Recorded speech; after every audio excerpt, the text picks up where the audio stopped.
अब है जुदाई का मौसम, दो पल का मेहमान, कैसे न जाएगा अंधेरा, क्यों न थमेगा तूफान, कैसे न मिलेगी मंजिल प्यार की। ऐ मेरे हम सफर, एक जरा इंतजार, सुन सदाएं दे रही है मंजिल प्यार की। वेलकम टू टक झाल मिष्टी विद इप्सिता। আমি ইপসিতা এখানে নো গালাগালি নো খিস্তি অনলি মস্তি। তো আজকে ভিডিওর শুরুতে ইন্ট্রোডাকশনে এই গানটা কেন গাইলাম বলুন তো? কারণ একজন মানুষকে কিছু মনে করিয়ে দিতে চাই। তো কি মনে করিয়ে দিতে চাই?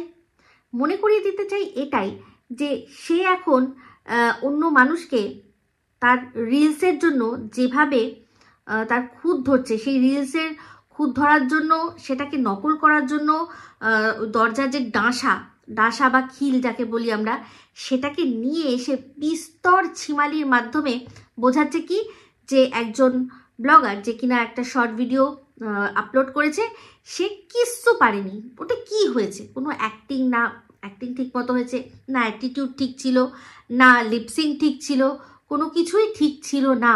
তো কীরকমভাবে করা উচিত, কি কি ভুল খুঁত সমস্ত কিছু তার চুলচেরা বিশ্লেষণ করেছে, কিন্তু ভুলে গেছে যে সে তার চ্যানেলের মধ্যে যেসব রিলসগুলো আপলোড করেছে তার মধ্যে কিছু রিলসের মধ্যে সে তার বরকেও সাথী করেছে।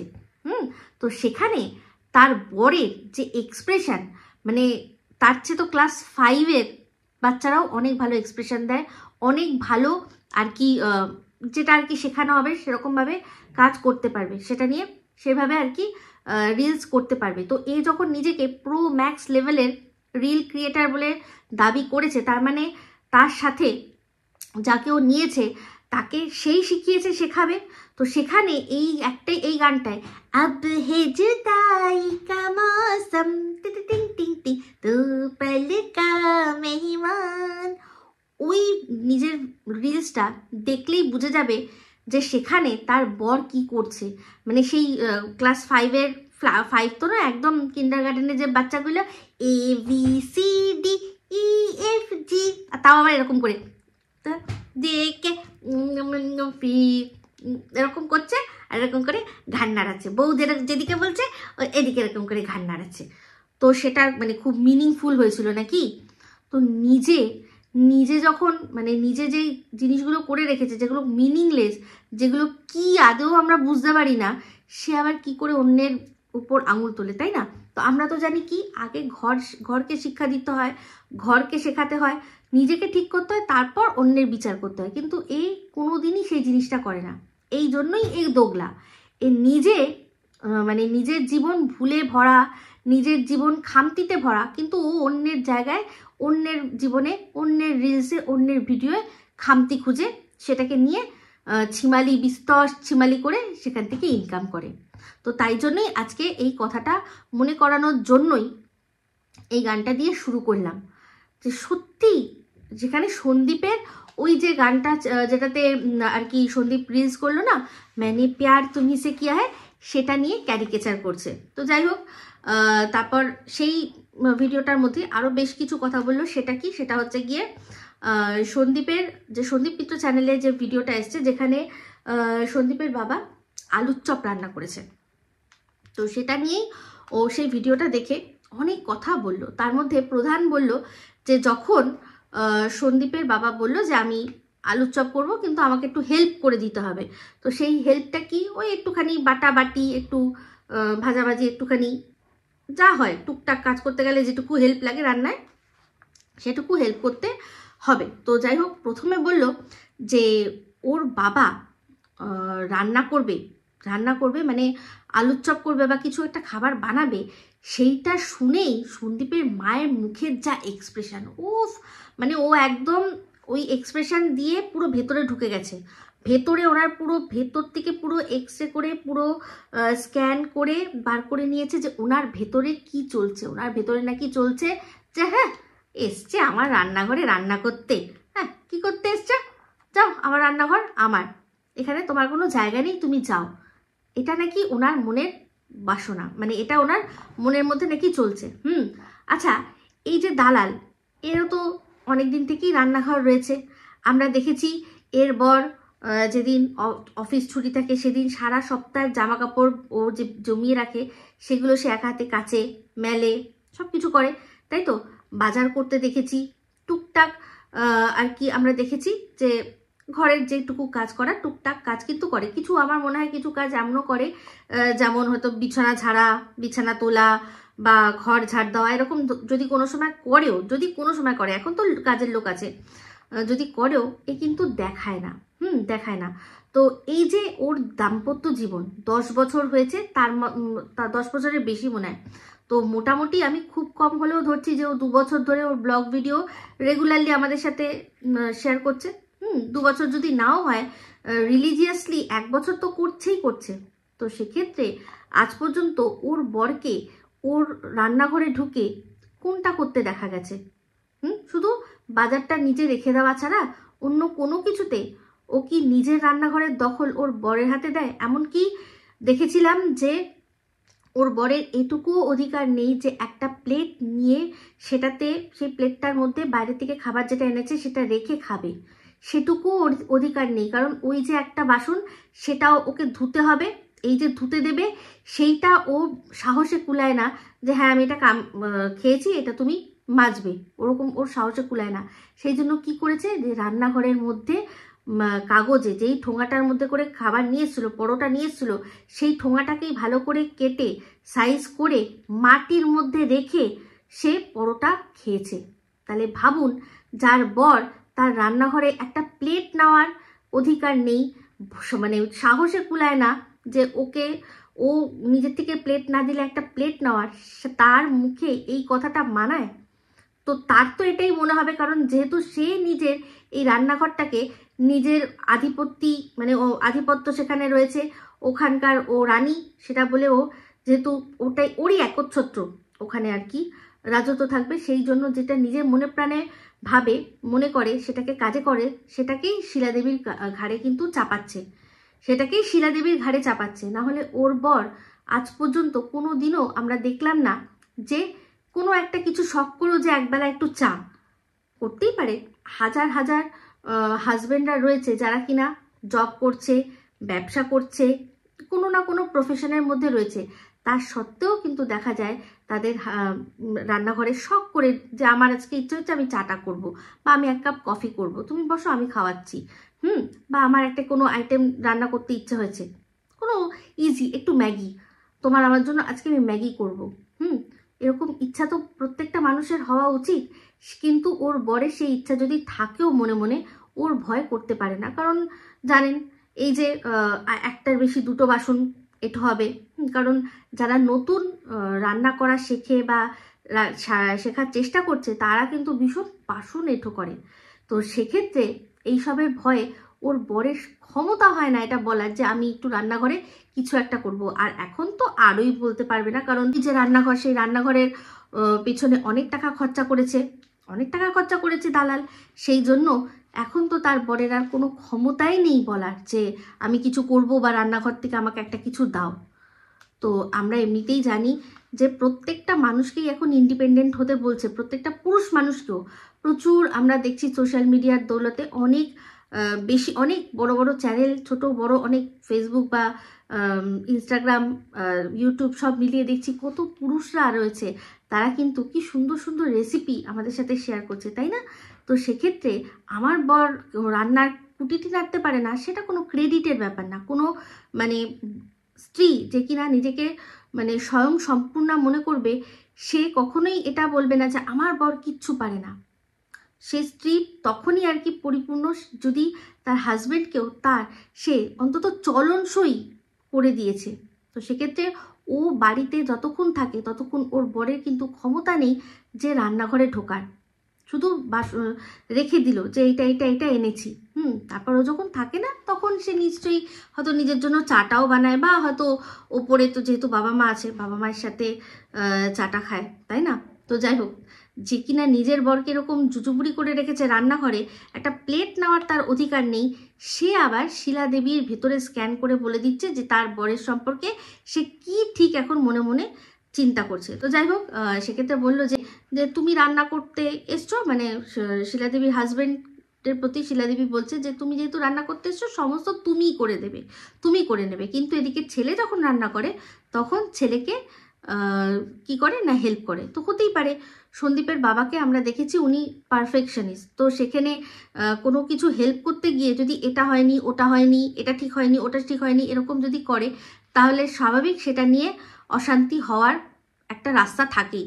তো এরকম ধরনের একটা ইঙ্গিত সন্দীপ দিয়েছিল যে আজকে আমরা যখন খাবার করতে গেছি, নাস্তা করতে গেছি, বাবু একটা জিনিস রান্না করতে গেছে, তখন মা আর বাবুর মধ্যে একটুখানি কথা কাটাকাটি, একটু আনবান হয়েছে। তো এটা স্বাভাবিক কথা।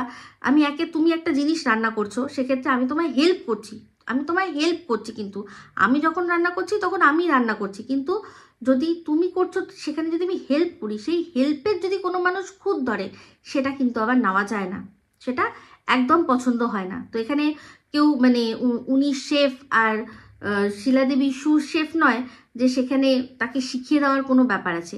এদিক ওদিক হয়েছে, হয়তো সেটা নিয়ে কিছু হয়েছে, তাদের মতো ওনারা পোষায়নি, ঠিক আছে তুমি তোমার করো, আমি ভাই চললাম। তো সেক্ষেত্রে শিলাদেবী হেল্প করেনি তো কি হচ্ছে, সন্দীপ তো হেল্প করে দিয়েছে যেটুকু লাগে। তো যাই হোক, সেই চপের গল্প বলছিলেন উনি, যে অনেক ছোটোবেলায় ওনারা খেতেন, স্টুডেন্ট লাইফে খেতেন এক ব্রাহ্মণের কাছে। তো শুনে খুব ভাল লাগছিল, আর চপটা দেখেও মনে হয় যে ভালো হয়েছে। আমি বলেছি এই ধরনের চপ ভাল লাগে যেটাতে আলুর চপের মধ্যে আলু কম থাকবে, আমার পছন্দ এটাই, আলু কম থাকবে, আর ওই বাইরের যে কোটিংটা সেটা বেশ ফুলকো ফুলকো হবে, যখন কামড় দেবো হালকা আলুর একটা ভাব থাকবে, কিন্তু ওই মোটা থাকে না অনেকের, দেখবেন এই যতটা চপ ততটাই পুরো আলু, বাইরের কোটিংটা একদম হালকা জাস্ট গায়ে লেপে রয়েছে, ওটা আমার ভালো লাগে না। তো যাই হোক, দেখে মনে হচ্ছিল খুব ভালো হয়েছে, খুব যত্ন নিয়ে উনি বানিয়েছেন। আমরা সবসময় ওনাকে দেখেছি যেটুকু যা কাজ করেন উনি কিন্তু পারফেকশনের সাথে করেন। তো যাই হোক, ভালো লেগেছে সেটা দেখতে। তো যে এখানে বসে খুদ ধরছে, তার বরকে আমরা হাজার কাজ করতে দেখি, যে শিলাদেবীর একেবারে ভেতরে ঢুকে গিয়ে সমস্ত জেনে নিয়েছে, তার বরকে আমরা হাজার কাজ করতে দেখলেও রান্নাঘরের কোনো কাজ কিন্তু দেখি না, মনেই হয় যেন রান্নাঘরে সে একেবারে অ্যালাউডই নয়। এই যে রান্নাঘরে অ্যালাউই নয়, সেটার পেছনে কিছু ব্যাক স্টোরি থাকতেও পারে। কি বলুন তো, মনে আছে একবার বলেছিল দালাল যে ওর শাশুড়ি মা কিন্তু জানতেন যে ছেলের স্বভাব কি। ছেলেকে যে এই যে তড়িঘড়ি বিয়ে দেওয়া, যে ঠিকমতো খোঁজ খবর নেয়নি, বিএ পাস ছেলের জন্য একটা MA পাস মেয়ে নিয়ে এসছে, তারপর সব যে খবরাখবর নেওয়া সেগুলো নেওয়ার সুযোগই পায়নি, একটা মেয়ে পেয়েছে ধরে বিয়ে দিয়ে দিয়েছে। তার পেছনে কারণ বলেছিল যে যখন শ্বশুর ওর নতুন নতুন বিয়ে হয়েছিল তখন ও রান্নাঘরে কাজ করতো, আর বর কাজের থেকে এসেই আগে রান্নাঘরে গিয়ে চাপটে ধরে কিন্তু একটু মানে যেটা হয় আর কি ভালোবাসাবাসি করতো। তো সেটা একদিন ও শাশুড়ি দেখে নিয়েছে। তো সেটা দেখে কিছু মনে করেনি, কারণ ও শাশুড়ি জানে যে ছেলের এরকম একটু স্বভাব আছে। তাহলে চিন্তা করে দেখুন, ছেলের এরকম স্বভাব মা কি করে জানলো? বিয়ের আগে তো জানা সম্ভব নয়, তার মানে নিশ্চয়ই বিয়ের আগে কেউ একজন ছিল যাকে ও এরকম কাজ থেকে এসেই রান্নাঘরে গিয়ে এরকমভাবে ভালোবাসাবাসি করতো। কি মনে হয়? ওর কথাতেই কিন্তু এইটা অনুমান করতে পারছি, ওর এই কথাটাতেই কিন্তু এটা আমরা জানতে পারছি, উপলব্ধি করতে পারছি, তাই না? তো সেই জন্যই মনে হয় বিয়ের পর আস্তে আস্তে এই স্বভাবটা বুঝতে পেরেছিল, আর কার সাথে করতে পারে সেটা হয়তো বুঝে কি বলেছিল যে আর তুমি রান্নাঘরে ওরকমভাবে যাবেই না, শুধু বাইরে থেকে বাজারটা যেটা আনবে সেটা এনে ঢুকিয়ে দেবে, ব্যাস, আর তোমার যাওয়ার দরকার নেই রান্নাঘর, ওটা আমার রান্নাঘর, আমি রান্না করব, খাবার দাবার সব বাইরে খাওয়া হবে, ঠিক আছে? তো এটা ওরই কথার থেকে জিনিসটা উঠে আসছে। তো যাই হোক, এই যে শিলাদেবীর জাস্ট তাকানোটা আর এই যে এক্সপ্রেশনটা, সেটাতেই ও এত কিছু বুঝে গেল। কিন্তু এদিকে এই যে টিনের মা যেভাবে টিনকে মানে রীতিমতো অপমান করে, বৌদির সাথে তুলনা টেনে, হ্যাঁ, যেভাবে আর কি অপমান করে, যেভাবে বন্ডিংয়ের নামে প্রত্যেক মাসে ওদের একবার করে ওদের সম্পর্কের নগ্ন রূপ আমাদের সামনে চলে আসে, সেই সব নিয়ে কিন্তু কিচ্ছু বলবে না। যে ওর মা মানে টিনের মা, তার চোখ মুখ হাবভাব দেখেই বোঝা যায় যে সে শুধুমাত্র তার মেয়েকে ইউজ করছে, সেটা নিয়ে কিন্তু এই দালালের কোনো কথা মানে মুখ থেকে আসবেই না। আসবে কি করে? ঠাকুর পাপ দেবে তো, তাই না? তো যাই হোক, এই দালাল কিন্তু নিজের বাড়ির সম্পর্কে নানান রকম নানা কথা বলেছিল, বন্ডিংয়ের কথা বলেছিল। তবে হ্যাঁ, এখন কিন্তু ওর বরের সাথে ওর বন্ডিংটা আমরা দেখে বুঝতে পারি। যবে থেকে দেখলাম যে 2 রাত বাইরে কাটিয়ে এসছে, তবে থেকেই বুঝলাম যে কতটা আন্ডারস্ট্যান্ডিং হলে একটা বাড়িতে, একটা ভদ্র বাড়ির ভদ্র বউয়ের পক্ষে এটা সম্ভব হয়। কতটা তার বরের সাথে তার আন্ডারস্ট্যান্ডিং, কতটা তাদের মধ্যে বোঝাপড়া রয়েছে, যে সেই জন্যই কিনা 2 রাত সে তার বউকে ছেড়ে দিচ্ছে একটি তার চেয়েও অল্প বয়সী অবিবাহিত একটা মেয়ের সাথে 2 রাত বাইরে কাটানোর জন্য, যার কিনা বয়ফ্রেন্ড টয়ফ্রেন্ড সবই আছে বলে আমরা শুনেছি। আমি সত্যি মিথ্যে যাই না, আমার ওর ভিডিও দেখা হয় না, কিন্তু প্রচুর বন্ধুবান্ধব তো ওর বাড়িতে যাতায়াত করতো একটা সময়, সেই জন্য। যেখানে কিনা যার বর শুনছে যে সে নিজেই কনফেস করছে, এই ওয়াইটিতে এসে কনফেস করছে যে হ্যাঁ, আমার চেয়ে অনেক ছোট বয়সী একজনের সাথে সম্পর্ক রয়েছে। 10 বছর না হলেও তার থেকে আমার বয়সের ডিফারেন্স 7 বছর। তো সেখানে সে আমাকে সবসময় ডাকে, কিন্তু আমার যাওয়া হয় না, আমি সাহসে কুলাতে পারি না। তাহলে এগুলো সমস্ত কিছু জানার পরও যার বর তার বউকে ছেড়ে দিচ্ছে 2 রাতের জন্য, তাদের মধ্যে বন্ডিং যে কি বন্ডিং বাবা, আমরা খুব ভালো করে বুঝতে পারছি। খুব ভালো করে বুঝতে পারছি। কেউই কাউকে কিছু বলার মতো জায়গায় অবস্থায় নেই, বুঝতেই পারছি খুব ভালো করে। তো এই না হলে বন্ডিং এরকমই তো হওয়া উচিত। এইরকম যদি একটা স্বামী পাওয়া যায়, এরকম যদি একটা স্বামী থাকে যে কিনা স্ত্রীকে এত বুঝছে, তার সমস্ত তার আনন্দ, তার চাওয়া পাওয়া সব কিছুর এত দাম দিচ্ছে, যে 2 রাত তাকে বাড়ির বাইরে কাটাতে আর কি পারমিশন দিয়ে দিচ্ছে, বা তাকে সাথ দিচ্ছে, তাকে দেখলাম সাথে করে এগিয়ে দিয়ে আসলো, এগুলো সব করছে। এই রকম বর তো ঘরে ঘরে দরকার। তাহলে কি হবে? তাহলে তো কোনো মেয়েরাই আর আর মানে বরকে ছেড়ে অন্য কিছু করার কথা ভাববে না। বর সাথে যদি সাথ দেয় তাহলে আর ছাড়াছাড়ির ব্যাপার কি আছে? ঠিক আছে, আমার যেটা করা সেটা করলেই তো হলো। আমার ঘুরতে যাওয়ার ব্যাপার, আমার রাত কাটানোর ব্যাপার, আমার মজামস্তি করার ব্যাপার, আমি সেটা তো পাচ্ছি, ব্যাস। আবার কি চাই, তাই না? সত্যি বাঁধিয়ে রাখার মতো বন্ডিং, বাঁধিয়ে রাখার মতো। ভাগ্যিস এই 2 দিনের বিষয়টা হয়েছিল, না হলে কিন্তু এত সুন্দর বন্ডিং, এত ভালোবাসাবাসি, যেটা আর কি বললো, আমরা বুঝতেই পারতাম না। আজকে বলছিল যে ওই পাশাপাশি বসিয়ে বা এই পথ যদি না শেষ হয়, ওরকমভাবে ভালোবাসা বোঝানো যায় না, ওরকমভাবে বন্ডিং বোঝানো যায় না। অবশ্যই বন্ডিং বোঝানোর জন্য কি করতে হবে? 2 রাত 3 রাত বা যে কটা রাত তার বউ বাইরে কাটাতে চায়, বাইরে কাটানোর পারমিশন দিতে হবে।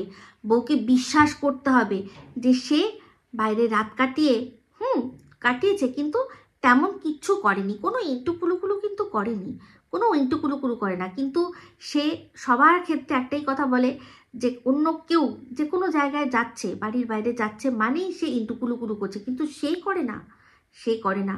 তার বরকে সেই বিশ্বাসটা রাখতে হবে। তাকে ডাকে তার ভালোবাসার মানুষ, কিন্তু সে যায় না। এই বিশ্বাসটা রাখতে হবে, তবেই না গিয়ে বন্ডিং। দারুণ! এরকম বন্ডিংয়ের মাকে আমি মাসিমা ডাকি। আবার একটা ওই ভিডিওর মধ্যে একটা কথা বলছিল যে সন্দীপরা মাঝে মধ্যেই নানান রকমের নাস্তা বানায়। হ্যাঁ, তো আজকে আলুর চপ, তো কালকে বেগুনি, তো পরশুদিন রোল, এই নানান রকমের নানান জিনিস শুধু বানাতেই থাকে বাড়িতে। আর এদিকে টিনরা কি করে? টিনরাও বাইরে খাবার খায়, তারাও কিন্তু বাইরে স্ন্যাকিং করে। তো বলছে যে টিন যখন করছে তখন দর্শকরা গিয়ে বলে যে এই রোজ রোজ বাইরের খাবার খাচ্ছ, আর এদিকে যখন সন্দীপরা এই ধরনের খাবার দাবার খায় তখন সবাই বলে যে বাহ, কি ট্যালেন্ট, দারুণ খাবার বানানো। তো অ্যাকচুয়ালি কি বলুন তো, এ তো বাইরের খাবার বলুন বা ঘরের তৈরি খাবার বলুন, এই বেসিক ডিফারেন্সটা জানে না। ডিফারেন্সটা জানে না। এই দুদিন হালে ফিলে হয়েছে একটা দোকান থেকে বিরিয়ানি খায় আর ওই ফ্রাইড রাইস চিলি চিকেনের একটা কম্বো আছে সেটা খায়, সেই জন্য ও জানেই না যে বাইরের খাবার আর ঘরের তৈরি খাবারের মধ্যে ডিফারেন্সটা কি আছে, বোঝেই না। তো বাড়ির তৈরি খাবার রোজ বিভিন্ন রকমের নাস্তা যদি খাওয়াও হয় সেটা হেলদি, কারণ আমি জানতে পারছি যে কোন তেল দিয়ে ভাজা হচ্ছে, সে একটা তেল সেটা দিনের পর দিন রিইউজ করে ব্যবহার করা হচ্ছে কিনা, তারপর যেসব মশলাপাতি ব্যবহার করা হচ্ছে সেটা আদৌ ব্র্যান্ডেড কিনা, কোথা থেকে কিভাবে এমনি লোকাল কোনো জিনিস যেটার কোনো ঠিক ঠিকানে নেই, যার কোনো কোয়ালিটি টেস্ট হয় না, এরকম জিনিস দিয়ে বানানো বাইরের খাবার, সেটা সপ্তাহে 2-3 দিন খেলেও শরীরের পক্ষে ক্ষতি। আর এদিকে বাড়ির তৈরি যদি নাস্তা রোজ রোজ যদি খাওয়া যায় তাও কিন্তু শরীরের কোনো ক্ষতি হবে না, কোনো ক্ষতি হবে না। আমি শুধু অবাক হয়ে যাই যে কিনা রোজ সকালবেলা বেগুন ভাজা দিয়ে ভাত খায়, ওর খাওয়াই হচ্ছে ভাজা, রোজ নিজে ভাজাভুজি দিয়েই ও দিনটা শুরু করে। সে সন্দীপদের এই একটা দিন আলুর চপ খাওয়াচ্ছে সেটা নিয়ে টুকছে, সেটা নিয়ে টুকছে যে কিনা রোজ শ্যালো ফ্রাই করে। এমনিতেও জানেন যে এই যে সন্দীপরা যেটা ভাজছিল ওটা কিন্তু ডিপ ফ্রাই করেছে, তো ডিপ ফ্রাই কিন্তু শ্যালো ফ্রাইয়ের থেকে অনেক বেশি হেলদিয়ার। শ্যালো ফ্রাইতে অনেক বেশি তেল থাকে, ও যে বেগুন ভাজে সেটা নিশ্চয়ই ও ডুবো তেলে ভাজে না, শ্যালো ফ্রাই করে, তাই তো হালকা একটু বেরিয়ে থাকে আর কি ইয়েটা বেগুনটা, শ্যালো ফ্রাই যাকে বলে। সেক্ষেত্রে আর এখানে ওরা খাচ্ছে এটা ডিপ ফ্রাই করা আইটেম, তো সেখানে একটা দিন মানুষ খেতেই পারে। তো ওরা যেরকমভাবে এক একটা নাস্তা তৈরি করছে প্রত্যেকটা নাস্তাই কিন্তু মোটামুটি হেলদি, তার মধ্যে আলুর চপ খেতে পারা যায় যদি বাড়ির তৈরি হয়। বাড়ির তৈরি আলুর চপ মানুষ রোজ না হোক সপ্তাহে 3 দিন তো খেতেই পারে, মানে কোনো চাপ নেই, কোনো চাপ নেই। তো ঘরের তৈরি খাবার এই জন্যই মানুষ বলে যে যা খাও তুমি, যে কোনো নাস্তা করো যাই খাও না কেন যেন ঘরের তৈরি হয়, যদি ঘরের তৈরি হয় তাহলে খুব ভালো। আর বাইরের যে কোনো হেলদি খাবার বলেও যেগুলো আমাদের খাওয়ানো হচ্ছে সেগুলো কোনো গ্যারেন্টি নেই যে ঠিক কী কী ইনগ্রিডিয়েন্ট ওর মধ্যে দেওয়া রয়েছে। তো এই রোজ বেগুনখোর যে কিনা বেগুনটা ওই রাত্রিবেলা মনে হয় ব্যবহার করে বলেছিলাম না, তো সেই বেগুন ব্যবহার করে মানে বেগুনটা আর কি রাত্রিবেলা ভালো করে ধুয়ে মুছে রাখে, পরের দিন সকালবেলা সেটাকে ভেজে খায়। রোজ বেগুন ভাজা দিয়ে কে ভাত খায় ভাই? তো রোজ ভাজাভুজি দিয়ে ছাড়া যার ভাত খাওয়া জোটে না সে আবার অন্যের আলুর চপে আঙুল তোলে, চপে চুল বলছিল, লজ্জা করে না? না অ্যাকচুয়ালি দোগলা, তো দোগলাদের এরকমই অবস্থা হয়। যাই হোক, ভিডিওর মাঝখানে দেখলাম আজকে রিম্পাকে ঠুকছে, কিসের জন্য না রিম্পাকে বলছে, রিম্পা যে ভিডিওর মধ্যে বলেছে মনে হয় যে ওই আমাদের পোষা বৌদি, ওর যে পোষা বৌদিকে নকল করতে গিয়ে ঠ্যাং তুলেছে। তো সেই ঠ্যাং তুলে এমন মনে হয় তুলে সব মনে হয় তলা ফাঁকা হয়ে গেছে। আমি ওর ভিডিওটাও দেখিনি, তাই কি করেছে জানি না। ও এই ভিডিওটা যেটা বললো সেটাতেই আমি বলছি। তো বলছে যে নিজের মতো ভাবিস না কি যে ঠ্যাং তুলে সব দেখিয়ে দেবো। সত্যিই তো যেখানে কিনা যে 2 রাত বাইরে কাটিয়ে আসে তার আবার কখনো মনে হয় মানে এটা হবে যে আমি ঠ্যাং তুলে কাউকে দেখিয়ে দিই, দেখিয়ে কী লাভ হবে? দেখিয়ে যে লোকটাকে দেখানো হচ্ছে তার আনন্দ হচ্ছে না ওর আনন্দ হচ্ছে না। তো তার চেয়ে যা আনন্দ করতে গেলে কি করতে হবে? বাইরে গিয়ে মজা মস্তি করে নাচা গানা করে কাটিয়ে আসতে হবে। তো যে এরকমভাবে কাটিয়ে আসতে পারে, অভিভাবক ছাড়া দুজন গিয়ে রাত কাটিয়ে আসতে পারে, 2 রাত কাটিয়ে আসতে পারে, তার কি আর আনন্দ হবে ঠ্যাং তুলে দেখিয়ে? সে যা আনন্দ করার করে এসছে সেই হর্স পাওয়ার নিয়েই তো সে এখন ভিডিও করতে বসে, একদম ভেতর থেকে এনার্জি ভেতর দিয়ে দেয়, কারণ পুরো সিস্টেম একদম ক্লিন হয়ে গেছে, মানে আনন্দে ক্লিন হয়ে গেছে। যা যেটুকু জমা ছিল, ওই লিকেজ ছিল বা কি ছিল, মানে কোথাও জ্যাম ছিল, সেই সমস্ত একদম হড়হড়িয়ে গেছে, হড়হড় করে। সেই জন্য আর কি ওর কথাবার্তা বেরোয় এখন। সেই জন্য ও কখনো ওই ঠ্যাং তুলে দেখিয়ে আনন্দ পায় না। কি রিম্পা, তোমার মানে মাথায় কিছু নেই? এত আনন্দ, এত কিছু, এত মস্তি করে যে এসছে, যে রাস্তার মধ্যে এরকম করে নাচেছে, যার জন্য কিনা আশেপাশে যারা রিক্সা চালক তারা আওয়াজ দিয়েছে, সে শুধুমাত্র এখন আর ঠ্যাং অবধি তুলে দেখিয়ে শান্তিতে থাকবে? তোমার সত্যি কি বলবো, ওর আনন্দ, ওর মানে যেটুকু যা আনন্দ করার ও রাস্তা তার পেয়ে গেছে। আর ওইসব ঠ্যাং দেখিয়ে তুলে কিছু করে আনন্দকে পেতে হবে না। তো ওগুলো যেটুকু করে ওগুলো ফ্রিতে দেয়, ওগুলো একটু ফ্রি ফান্ডকা দিয়ে দেয়, বুঝতে পেরেছো? যাই হোক, দেখছিলাম যে রিম্পার চরিত্র নিয়ে নানা কথা বলছে। আমি শুধু ভাবি যার বাড়িতে, হ্যাঁ, যার বাড়িতে কোনো শাসন নেই, যে কিনা বাইরে রাত কাটাচ্ছে, কীরকমভাবে রাত কাটিয়ে এসছে না কাটিয়ে এসছে, ভিডিও দেখে কতটুকু বা বোঝা যায়, তাই না? ভিডিও দেখে কতটুকু বা বোঝা যায় যে কিনা এরকমভাবে রাত কাটিয়ে এসছে, সে আবার অন্যের চরিত্রের ওপর আঙুল তোলে, এটা মানা যায়? ও নিজেই কিন্তু সীমাকে একটাই কথা বলে যে কাজল ঘষে মজা পায়, তারপর হোটেলে যায়। তো ওকে আমরা দেখলাম দুটো রাত হোটেলে কাটালো, 2 দিন হোটেলে কাটালো। তাহলে ও যে কি ঘষেছে আর কত আনন্দ করেছে আর কি করেছে সে তো ও জানে, আর আমরা অনুমান করে বুঝতে পারি ওরই মতো করে। ও যেরকমভাবে আমাদের বুঝিয়েছে সেরকমই আমরা কিন্তু ঠিক বুঝতে পারি।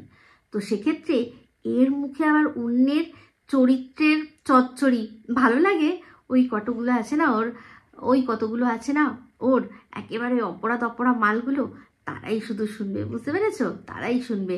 তো এখন বুঝতেই পারছি এই যে যার কথা বললো তো সবাই কি ওইরকম নাকি? তুই দেখাবি আর সে দেখে দেবে, মানে ফোনের ভেতর থেকে দেখাবি আর দেখে নেবে? বুঝতে পারছি। ও এখন ভালো করে জানে যে শুধু ফোনে দেখে সে থামে না, সে সামনে থেকে একদম হাতে কলমে নিয়ে সেটাকে দলাই মলাই চটকাই মটকাই করে তারপর মনে হয় শান্ত হয়। হ্যাঁ, এটা ওর কথাতেই বুঝছি, কারণ ও বললো না, নালে ওই লোকটার এত মানে ও কি করে জানতে পারে যে সেই লোকটা ঠিক কিরকম ক্যারেক্টার, তাকে ফোনে দেখালে হয় নাকি সামনে থেকে দেখাতে হয়, নাকি আপস অ্যান্ড ডাউন করে টাটুকড়া চাপাতে হয়, ওই লোকটার সম্পর্কে ও এত কি করে জানলো, তাই না? এটা তো চিন্তা করার বিষয়। তো সেই জন্যই বলছি যে ও বললো না যে সবাই ওরকম নয়, কিন্তু যে শুধু দেখাবি ঝোলাটা পছন্দ না। তো ঝোলা যদি না ঝুলে যদি সুপুরিও হয়, বসা সুপুরিও মনে হয় পছন্দ, ওর কথা অনুযায়ী বলছি, কারণ ওই লোকটার কি পছন্দ না পছন্দ আমরা কি করে জানবো? কিন্তু ও এত কনফিডেন্ট, ও যখন জানে যে ফোনে উনি কিছু নেয় না, যা নেয় মনে হয় হাতে কলমে সামনাসামনি নেয়, সেই জন্য ওর মনে হচ্ছে এক্সপিরিয়েন্স আছে সেটা জানার, সেটা বোঝার, সেটা উপলব্ধি করার, সেই জন্যই এতটা কনফিডেন্সের সাথে বলছে। এমনি তো লোকটাকে নাকি খুঁজে পাওয়া যাচ্ছিল না, বলছিল, অনেকে কমেন্ট করছিল লোকটা কোথায় আছে, কি জানি বাবা, কোন সমুদ্রে চুবে এসছে ভগবান জানে। তো বুঝতেই পারছি সমস্ত কিছু, ওই লোকটাকে নিয়ে এতটা কনফিডেন্ট কি করে হলো? টাটুকড়া, তাই না? তো যাই হোক, এই বলে ভিডিওটা এখানে এন্ড করছি। যদি ভালো লাগে তাহলে অবশ্যই লাইক শেয়ার কমেন্ট করতে ভুলবেন না। যারা চ্যানেলটা সাবস্ক্রাইব করেননি তারা সাবস্ক্রাইব করে যাবেন। সবাই ভালো থাকবেন, সুস্থ থাকবেন। আবার আসছি খুব শীঘ্র একটা নতুন ভিডিও নিয়ে। Me Ipsita signing off.